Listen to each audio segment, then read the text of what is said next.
So here it is, the afternoon summary, exclusive 2023 to 2025 budget law amendment unveiled.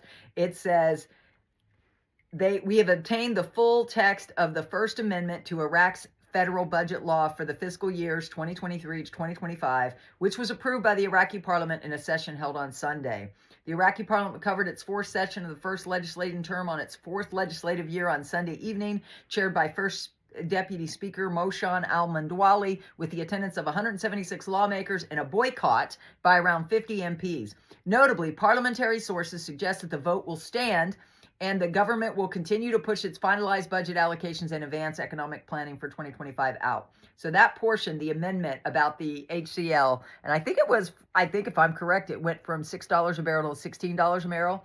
So guys, that's amazing that the people can finally get paid, and there is a resolution to this. The other article, which was the second article that also confirms that it's always good to have two sources, was this article. Iraqi Deputy Speaker, budget amendment resolves Kurdistan oil and salary disputes. It says on Sunday, Iraqi Deputy Speaker Shakwan Abdullah announced that obstacles to oil exports from the Kurdistan region have been resolved following Parliament's approval of the federal budget amendment. He confirmed to the news agency that oil exports will resume with the primary objective of ensuring timely salary payments for public sector employees.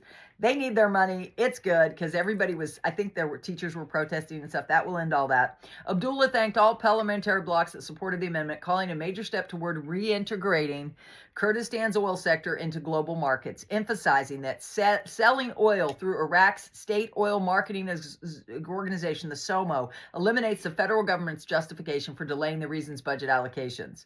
Despite some disputes during the session, the lawmakers agreed to pass the amendment.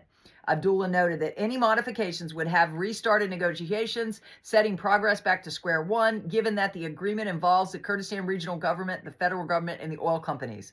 The resolution follows a series of meetings between KRG representatives and the Iraqi government, with the most recent taking place on Friday. Meanwhile, the issue of public sector salaries has been a long-standing source of tension between Baghdad and Erbil, particularly after Iraq's federal Supreme Court ruled last year that the Iraqi prime minister and the KRG minister must deposit Kurdistan's public sector salaries directly into federal banks. While Baghdad has insisted on full employee lists before disbursing the funds, the KRG Ministry of Finance has criticized the process as unclear and impractical.